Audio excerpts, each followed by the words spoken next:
Life Lessons is an interview series of Thoughtworks, which allows us to learn from the experience and perspectives of captivating and inspiring personalities who are committed to break new grounds. Welcome to Thoughtworks Life Lessons. Today it's three of us. Johanna and I will be interviewing Phil. And for those who don't know Johanna yet, Johanna is one of our thought workers here and designer. She suggested Phil to be our interview guest for Life Lessons for this session. Phil, you founded the Design Future Initiative, which is a nonprofit organization that facilitates programs, conversation, meetups around the world on the impact of future products and services. In addition, you are an interaction designer, design lead, visiting professor, advisor, and public speaker, talking about future thinking since over 20 years. Welcome. Thank you. It's obvious that it's very fascinating that you have on your CV so many points where you collaborated with companies, where the talks you gave and the topics you worked on with different programs. So we are curious to know what is not on your CV that you would reflect on as a time or phase in your life that you think is key to your growth. Yeah, I think the first thing that would come to mind is my time as a DJ back in the 90s. I was, I can't really remember the years I started, I guess like 94, 95 up to about 2001. I was DJing around the mid-Atlantic area of the US, Washington, DC, Baltimore area. And we were playing with records back then, vinyl records, which they don't, well, it's kind of coming, there's kind of a comeback now, but a lot of DJs use digital devices and recordings now. But yeah, I was a traditional DJ for a while, playing techno and house. And from this time, do you still apply something from this phase of being a DJ today? Yes, I do. Absolutely. I think, part of the art of being a DJ is being able to understand your crowd and play the records that, they want to hear and keep people moving in the dance floor and know how to take them on a journey. So it's a narrative, really. It's storytelling, but you're telling it with music and being able to read the crowd, understand when they're excited and when to give them a rest, give them a chance to, you can't have them dancing all night long because they'll get tired if you keep playing records that make them dance. So you have to know how to kind of take them on a journey. There's peaks and valleys. And I use that a lot with my storytelling when creating presentations or just talking about my work. I try to make sure that there's peaks and valleys, and even my body language and my rhetoric has excitement during some phases, and you just have to know how to kind of guide people through this journey. And also just working with futures or even just traditional design thinking and workshops, facilitating workshops, you have to know how to kind of create a story arc with your exercises and your methodologies and take them through this journey and make them want to continue to come along with you, not leave the dance floor because they're bored or they don't understand something. You want them to follow you and do the work, and successfully and effectively. Yeah, I can totally see you as a DJ. Thanks. Got the headphones on and everything. Yeah.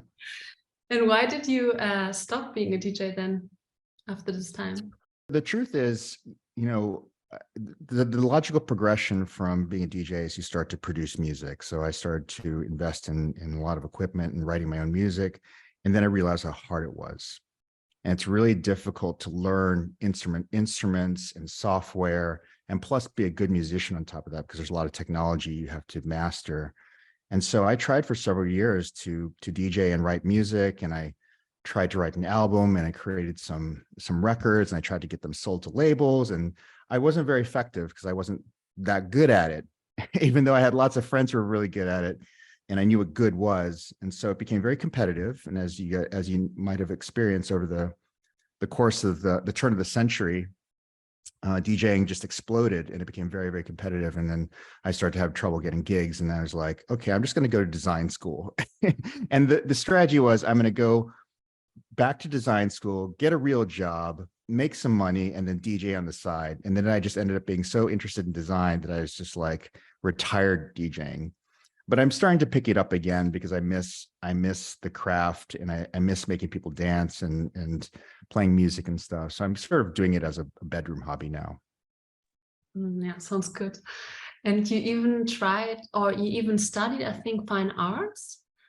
Is there also still something from this time and something that you can relate to, for example, DJing and this crowd and the journey that you just mentioned? Yeah, when I decided to put away music and go back into school, I didn't know about design. I was going to the University of Maryland and I had some credits left over. I was pre-med at first.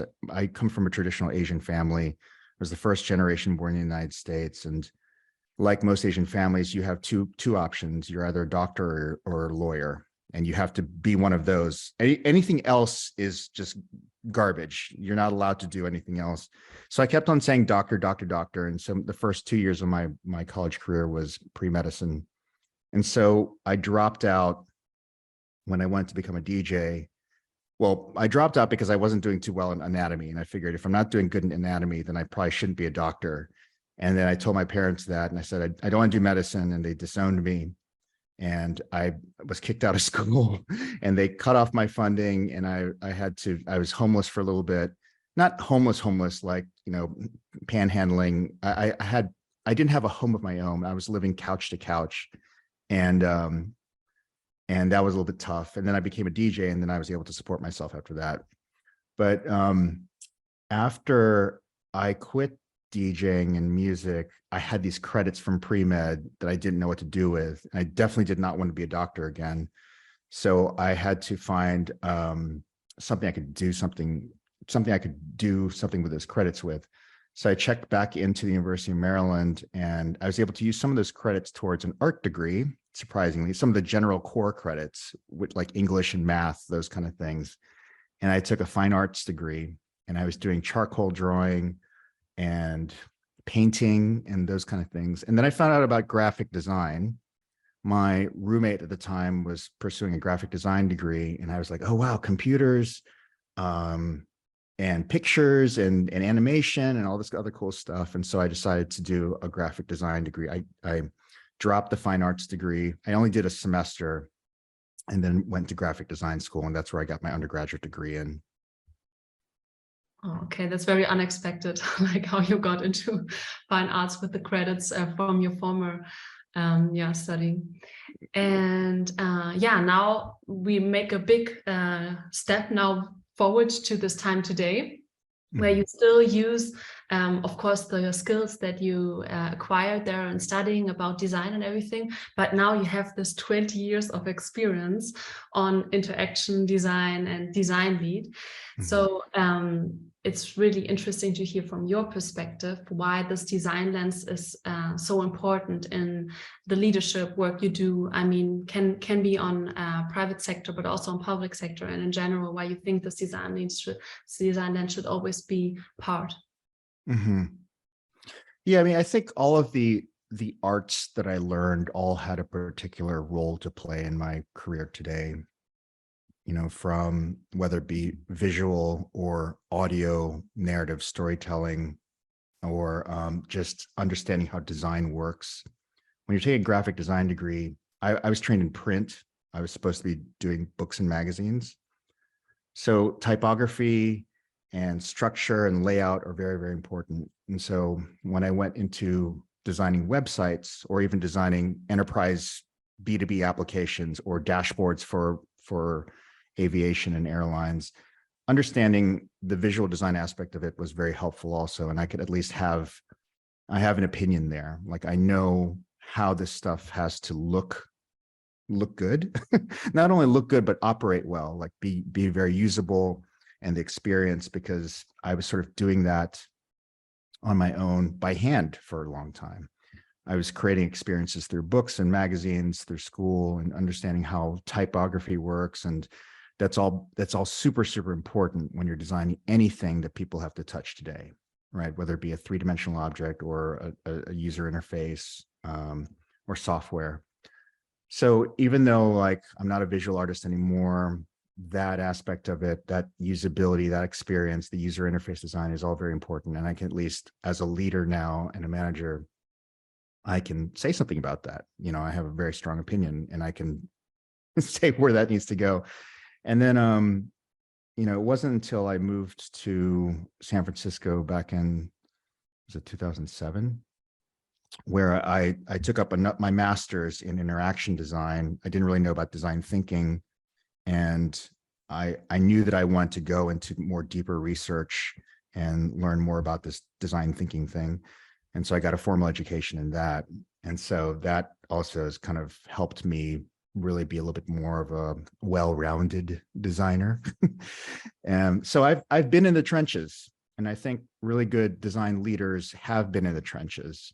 Though there's a lot of, you know, good design leaders who come from anthropology or psychology or product managers, and they also have a different angle of what leadership and design direction could be. But I've been there, I've done the work. I was, you know, not only doing websites early on when there was Flash and the early versions of JavaScript, and I was doing both kind of light back-end work and front-end work. I was doing the whole gamut. I was a full stack web designer, was what we called ourselves back then. And so even though I try to stay up to date on current technologies and all that stuff, I can really kind of talk the talk if I need to. And that helps with people, with teams really wanting to, if they want to trust me, if I want to gain their trust or their buy-in, I know what it's like. And so I can relate to them, and I can sit with people, and I can tweak CSS or tweak code if I need to. And I think it's all very useful in leading design teams these days.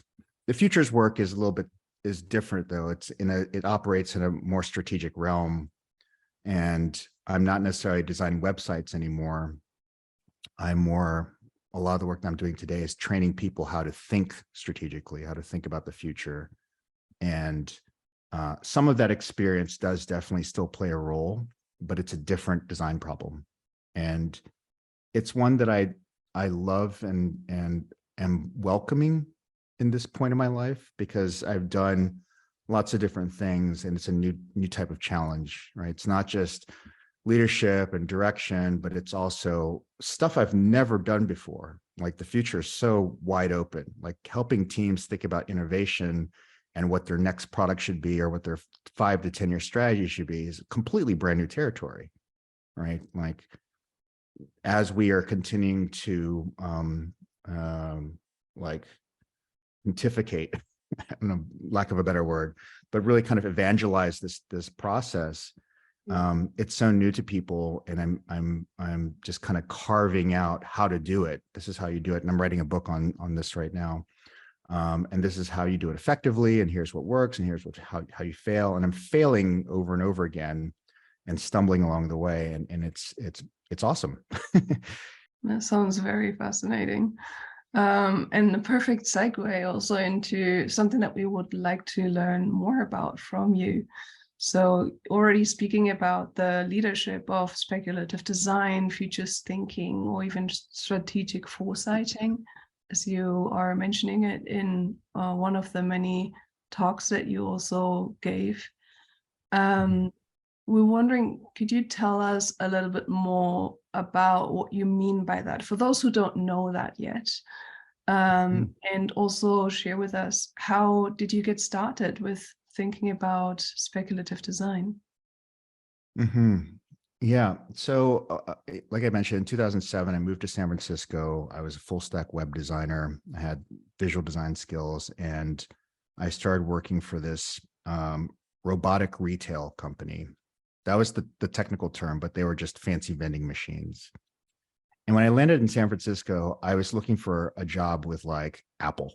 I was like, because coming from Virginia, I was doing a lot of work with nonprofits and government institutions, and it was very boring to me. I wanted to do like, you know, work for Sony, and Sony was big at the time. and I went to do consumer electronics and do all these like cool websites and apps and stuff.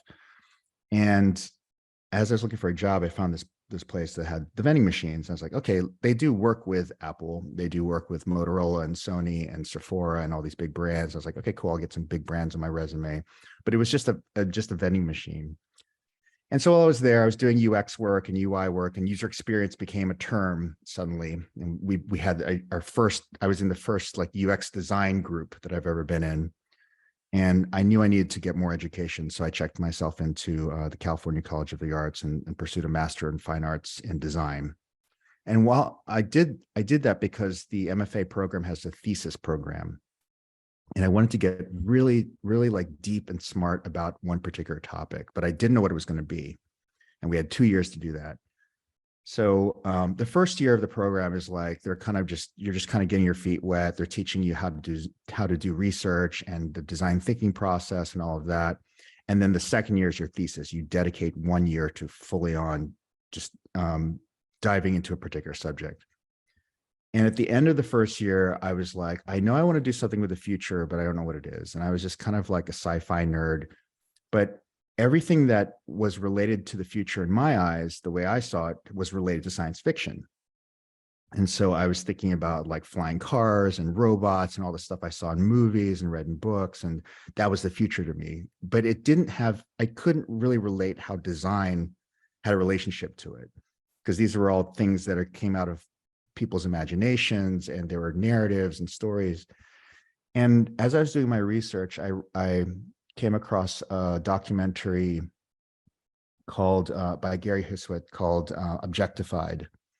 And it's a brilliant documentary. And they interviewed Anthony Dunn and Fiona Raby, who were teachers at the Royal College of Art in London. And they were sort of promoting this program called Designing Interactions, and this discipline or method called critical design, which is now sometimes called speculative and critical design. And they were sort of looking at alternate futures and ways of looking at products in the future, but from a really weird lens, like really strangely depicted scenes that were all stark white with these crazy looking objects that don't look like robots, but were supposed to be robots, which sort of question things like ethics and cultural desires and behaviors, and some of these taboo topics like modifying your babies and how to use like genetics and just weird like lab grown products, things that you don't really think about when you think about design, because my only exposure to design was interfaces. I was designing websites, and I didn't really know much about industrial design, but that was like a different category for me. And I was like, this is so weird. And it's a design, it's a form of design, and it has something to do with the future. And it's a future I've never seen before. But these issues that they are bringing up through the discourse of this work was super like fascinating. And so I went back to my professors and I said, this is what I want to do. It's called critical design. Yeah, it might seem a little bit weird, but look at all of these different topics that it touches. And I think this is going to be a strong thesis. And so I sort of fought tooth and nail to make this thesis work. I did a lot of experiments, and I did a lot of research and made a lot of prototypes and objects that would sort of poke at different issues of the future. And I ended up focusing on digital identity, of what identity meant in the future. Now that there are so many different sensors and cameras in the world, and like biometrics, and how we're able to capture identity through these systems, and how they might be like recorded and reconstituted, and like Amazon would suggest things to you. And that's what I wanted to do it about. During that time, I was still working at the vending machine company, and I had to do some research in Japan. And I said to my boss, I was like, send me to Japan to do some research on our vending network there. We had a huge network of Proactive Skin Solution. It's like an acne cream, but it was hugely popular in Japan. And we had issues with people trying to make transactions at the machine. So I was like, send me to Japan. I'm going to do some research, and then I'm going to spend a month, just doing a walkabout in Tokyo, because I felt like of all the places in the world where the future it was thriving, it would be Tokyo, Japan, right? And this was back in 2009, 2010. So I spent weeks walking around Japan, trying to understand what the future is going to look like, and playing with vending machines and public interfaces, and just going to robot bars and just trying to get some kind of inspiration from that world of what I wanted to focus on. And I sort of knew this speculative and critical design thing existed, but I didn't know how to make the connections. So I came back and I showed my teachers the crazy vending machines. They had vending machines with cameras on them that were using machine learning and documenting what people were doing. And they were suggesting drinks based on what day of the week it was, what you look like, and what hour of the day it was, and what people were drinking, and all this crazy sort of an analytics in the background. And I thought that was fascinating. And so my thesis ended up being about identity, future systems, future identity mediating systems, and I even made a short film. And when I was giving my thesis dissertation at the end, I just felt like no one really understood what the hell I was talking about.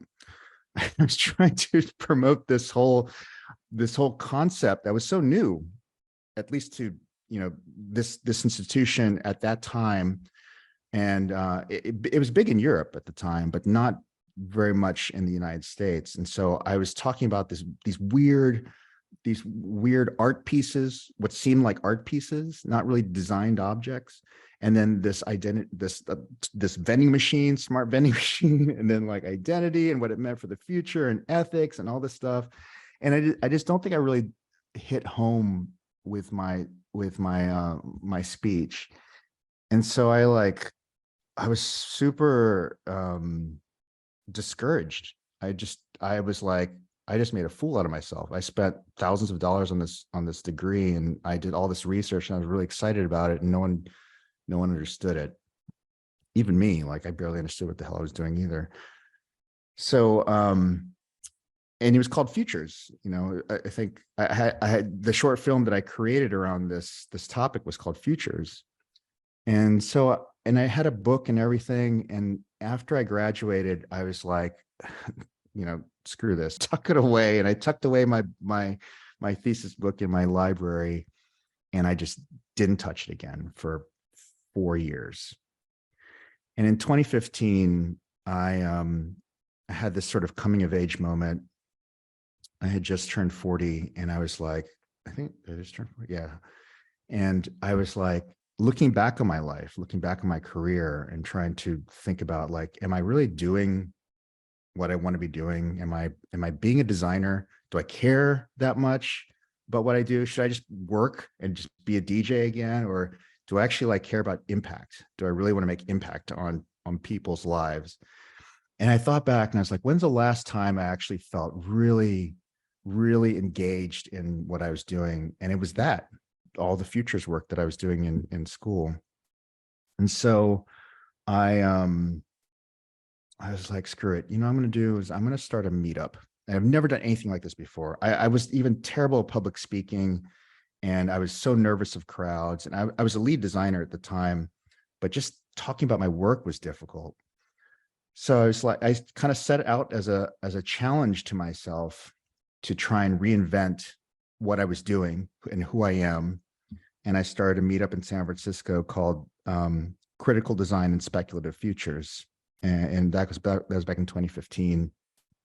And it was easy to set up an account with Meetup.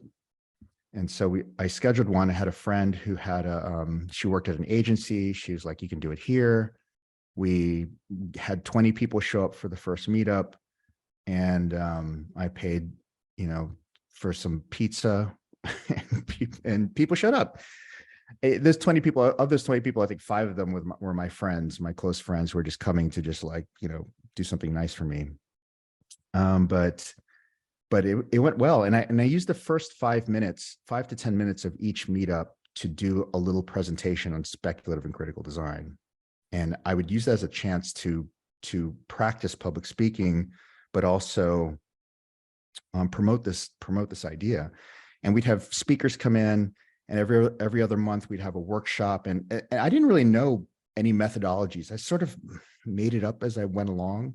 I tried to reverse engineer the projects that I really liked, and just tried to figure out, like, how do they do that, and use methods that I knew of today, like the 5 whys, or like a SWOT, how do you get there using traditional methodologies? And I slowly discovered that there are actual methods that people use for futuring, but I didn't really know what they were. And everyone had fun, and it became really popular. And then soon enough, we ended up opening chapters in Austin, Texas, and Berlin, and Guadalajara, Mexico. And by 2018, we had 6 chapters around the world. And then after that, we jumped to, like, I don't know, I think from 2018 to like 2020, is it 2018? In a matter of 2 years, we had like more than tripled the amount of chapters in the world. There was this like weird renaissance where everyone suddenly had kind of heard word of mouth that this community existed, and they're like, okay, we want to start a chapter. We want to start chapter 2. And just started calling us up and emailing us and just saying, well, hey, we want to be part of this thing. And it grew. And I think today they've got over 80 chapters around the world, maybe more. Oh, that's really fascinating. You must learn so much about what is also coming back from those chapters, and the exchange that you might have through those talks. I want to touch on that a bit later as well. But I first would like to move us a bit into a different type of learning as well that we came across, Sure. which is when you applied futures thinking on a project with the Boys and Girls Club. We were wondering if you could talk to us a little bit about that, and what you learned by, working with children as well on futures thinking. Mm-hmm. Yeah, eventually we started a nonprofit, and one of my goals with the nonprofit was try to figure out how many other places that we could apply this methodology. And I'd worked with children before, but I really want to see now, knowing these tools, if we could find another way to help children learn this process. And so one day I went to the Boys and Girls Club, which was just down the street from where I lived. And I had these leftover like catering pans from one of the conferences that we had produced. And I was going to donate them. And while I was in there, I was like, here, I've got some stuff to donate to you. Do you want to take it? And by the way, I was sort of have this idea of working with children, and I have this process called futures thinking, and it's all about looking to the future. And I think that kids would love this. And we'd sort of talked to a few teachers and asked them, like, what age group would be great for this kind of stuff. And we always got the answer middle school, like between 10 and 13, because they're sort of matured. They're coming out of elementary school. In the States, we have elementary is 1 to 5, middle school is 6 through 8, and then the high school is 9 to 12. And so that middle school, they're starting to become, little adults, but they're not quite adults yet. And so they're still fun and open and creative, and they're not sort of like thinking about, partners and driving and prom and all that other stuff that you get with high school. And so we always got the suggestion that 10 to 13 was the good prime time to teach this stuff. And so Boys and Girls Club happened to have a club, an internal club called the Torch Club, and it was catered to middle school kids. And they said, yeah, you can just come in and do this for free. And I was like, yeah, and we can talk about it. We can share this with other people. We can like learn stuff and experiment. And they're like, yeah, do whatever you want. And we signed some contracts. And so we went in and we created a series of exercises that slowly introduced them to futures thinking. But we sort of framed it in terms of things we thought kids would like. And we were actually over-indexing on the things kids would like side, because they're really young adults. We should have kind of created made it feel a little bit more mature than we did. But we wanted it to be fun as well. We had people cutting up paper and making stickers and drawings and stuff. But we kind of started with having a session with them and saying, like, how do you think about the future? And try to get their idea of like, get an idea of like, how do they see the future? Is it through the lens of like Marvel, or like, do they only see it as Star Wars as the future? And then we start to, what we learned immediately was that they didn't really have like research. I don't want to say research skills. They know how to do research. They can get on the internet and stuff. But, you know, like thinking about like empathy and like understanding people and their problems and how to kind of unpack problems, they're sort of colored by the way their peers and their parents influence them. So if they have a perspective on like, you know, racial justice, it's all because of like where they're growing up and who they're surrounded with and the kind of opinions that they're colored by. They don't always necessarily know like, oh, I can have an objective opinion myself, and I can use methodologies to try and understand what's the problem, like do the 5 whys, understand like, why is this a problem today? How did this become a problem? And how can we solve it? So just simple like research and design thinking skills was something that we could teach them. That's an opportunity. Once we taught them to be able to objectively step back and look at the world around them and understand like, oh, I have agency here. I don't have to just be pissed off about something because my parents are pissed off. I can actually look at this from a logical perspective. I can actually do some research and think about people and ask about people and ask questions about why people behave the way they do. That was like hugely eye-opening to them.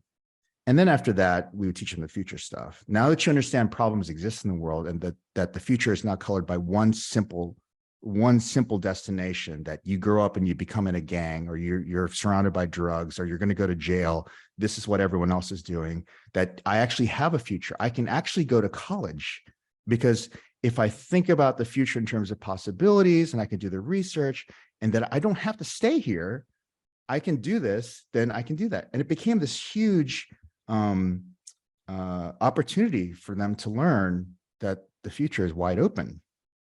And so we taught them, and they had so much fun.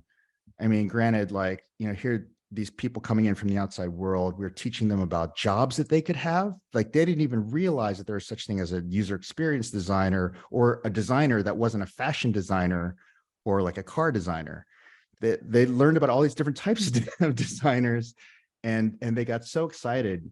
I think we even had like a jobs of the future day once, and we had them come up with jobs and mash up different jobs.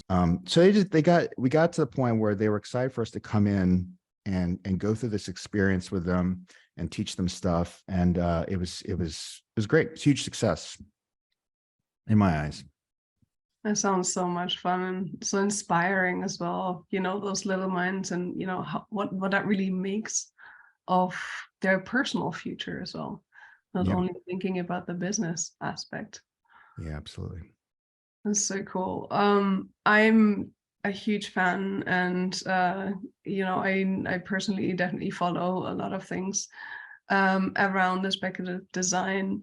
But maybe for other people who are also, you know, getting the grips of it and want to find out more, what would your suggestion be for their own personal development? How can they start? The way that I've been teaching futures thinking today is an amalgamation of strategic foresight, which is a discipline that's been around for quite some time. You can learn it in business school. It's a very structured methodology for how do you look into the future. Strategic foresight. You try to have foresight about what's going to happen and try to have a strategy towards it. And then I fuse speculative design into, which is a form of looking into the future through the lens of design. And that's sort of the visualization part. And I'm not just literally visualization, but you can do that.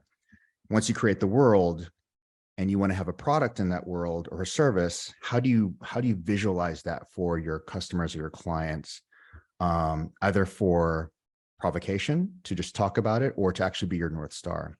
And so we speculate about that future through design. We design objects and prototypes, and we try to try to like really create the artifact, sometimes three-dimensionally, so that we can live with it for a second. And we can ask the questions of like, is this the thing that we want? Are there ethical implications about this that we should be considering now? What about policy and regulation?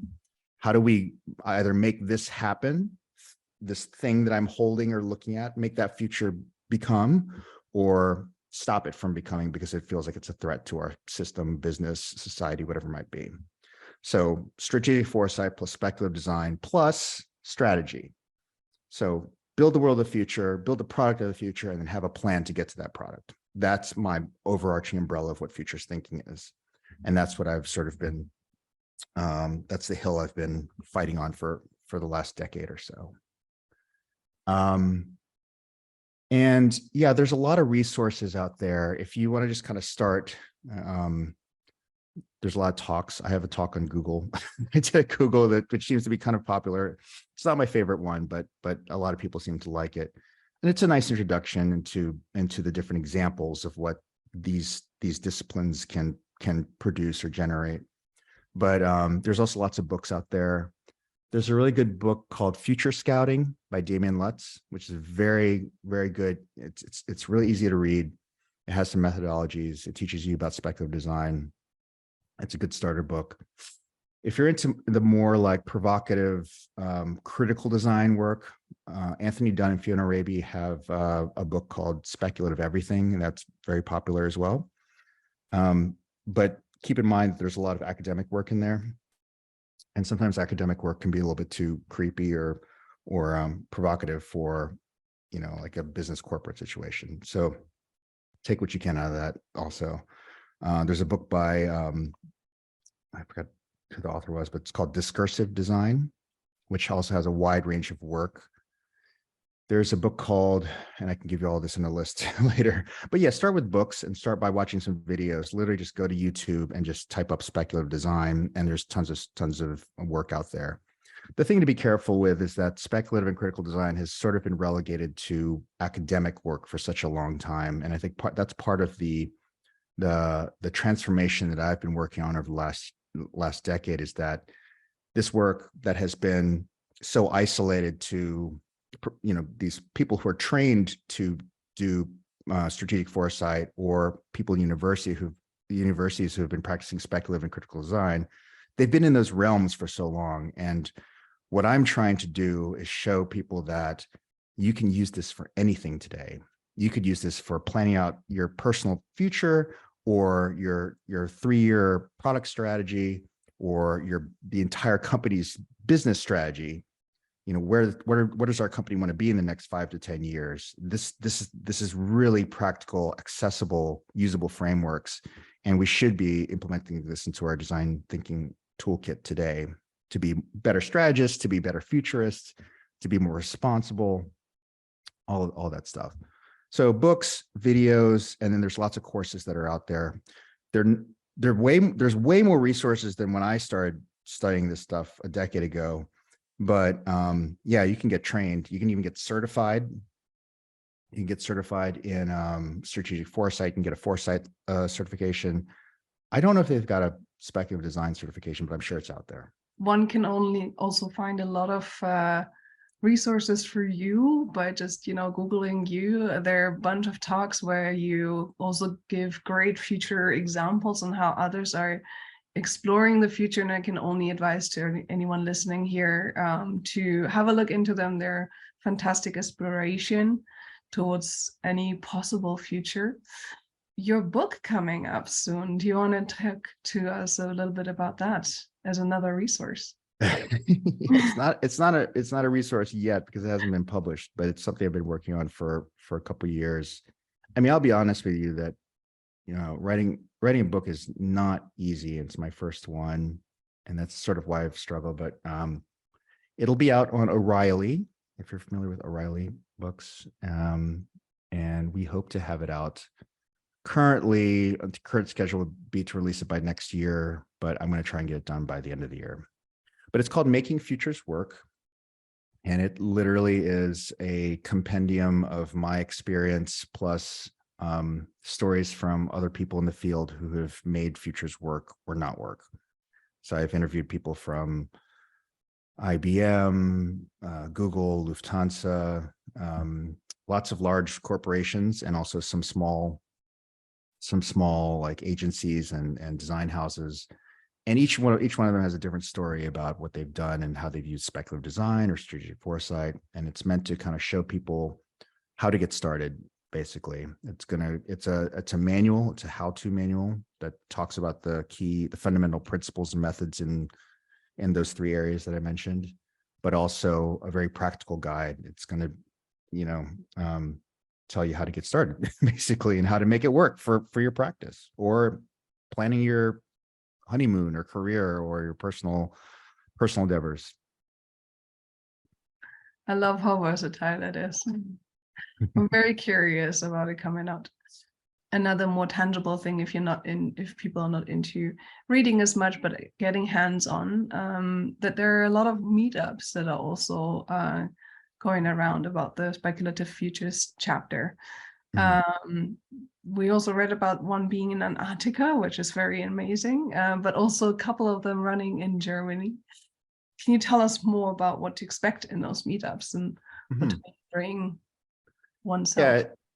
Yeah, I think probably the fastest way to find one of those meetups is go to the website, futurists.design, and look up the chapter and see if there's a chapter in your neighborhood, or go to LinkedIn, and I think you just type in speculative futures and then the city, you'll see if there's one in your city. But all of them have, I think, Instagram accounts and Twitter accounts, and it's usually the same formats, futures _ and then the city. But yeah, I mean, every city does something different, and there are talks and there's workshops.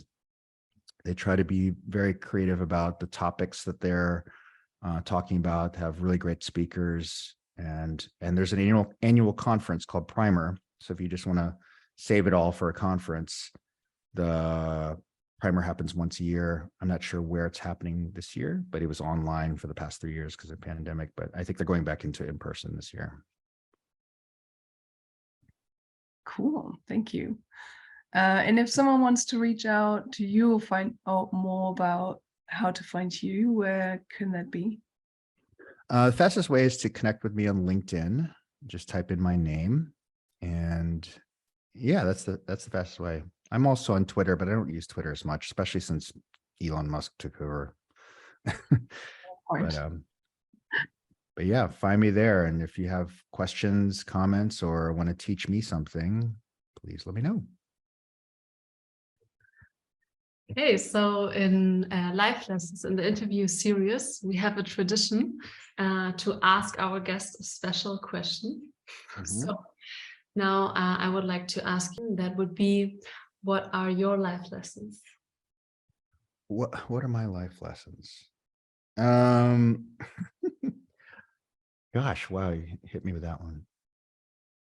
There's a couple things that I'm always sort of keeping in my mind. I mean, design everything is one thing that I think a lot of people do. It's like thinking about every part of the experience. I'm teaching my students right now, my undergrad industrial design students in Mexico.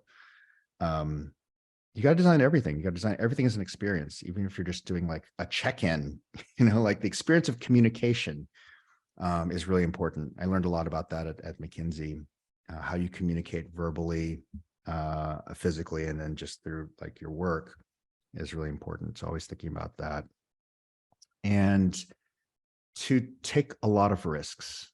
I'm always sort of stunted by fear and laziness.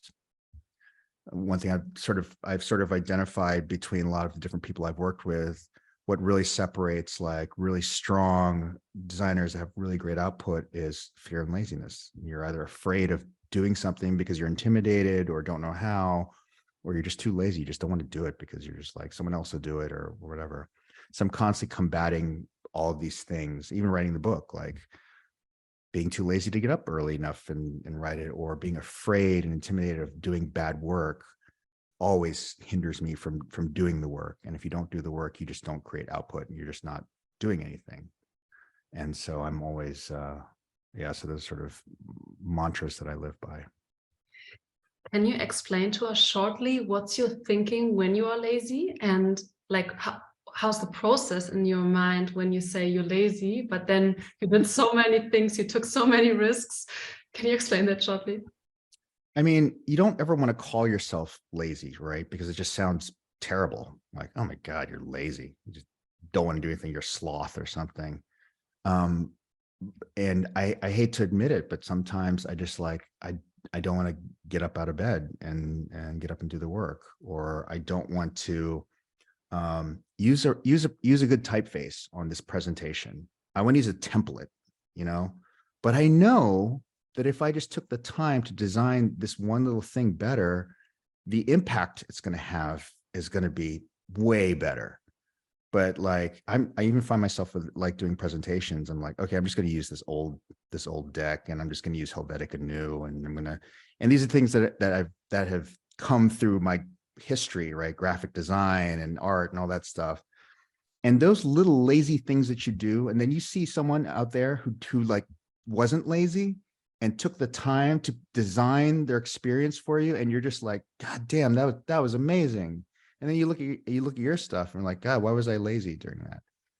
So you constantly have to, and sometimes it's time, right? You have to be lazy because you don't have a lot of time to do something, but you know, why not take the time? Okay, I'll stay up a little bit longer and do this thing. If you want to have good impact, you really want to make a good impact on the world, on your friends, on your partner, whatever it might be. Don't be lazy about stuff. Like, it's worth it in the end if you put a little bit of love and effort into things.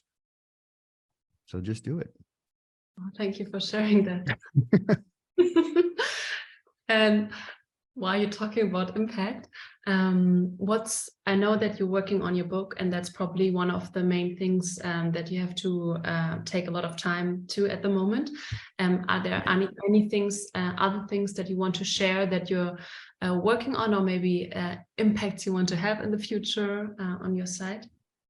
I don't know if I can share some of this stuff, but maybe I should, because the more you talk about certain things, the more you manifest them. Yeah. Hopefully I'm not jinxing things, but yeah, so the primer conference was sort of a baby of mine, and I loved producing it because you get to exercise all the stuff, right? You're creating experience for people, you're sort of, even though people are coming to talk at your event, you can design the arc, the story of the content. And here's my DJ self coming into it. And there's a physical experience, and there's a digital experience, and there's like an emotional experience, and all this stuff. And I left the Design Futures Initiative last year, and it's sort of left a hole in my life, and I want to continue to create experiences. So I'm working on something new that will be an experience, and hopefully it'll be here in Barcelona, but I'm slowly working on it. So I can't say too much about it, but it's going to be different. And it's not going to be like a conference, but it's going to be another way of, I'm really questioning the future of knowledge sharing, of how do we, not just like thought leaders, but how do we as people getting into a place, convening, share knowledge effectively?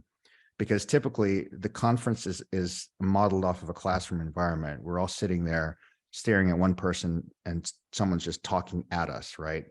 And granted, they might ask some questions and there might be some interactivity, but it's very minimal, right? Otherwise, we're still a class. We're still classroom. So I'm questioning the idea of like, how do we really, and we're thinking about future, right? We're thinking about climate change and ethics and AI and all these things that are really going to impact our civilization. Like, why not find a way to really make impact, and not just like talk at people and not really measure it and not really have an impact? I mean, I think we do. I think people have impact conferences. That's not the question I'm really trying to undo, but like, we can do better. And I'm on a mission to find out how, and I'm seeking out examples from things outside of the design community, from theater, from interactive experiences, and all these other places that are doing it well. And I'm going to try and funnel that into an experience. And hopefully you'll hear about it soon. We'll see. Okay, so everyone follow Phil so that you find out about it. So thank you very, very much for sharing all of that. I think I can talk for Johanna and me, saying that we hope as many people as possible can listen to that and learn. And yeah, we definitely did today. So thank you very much. I hope so.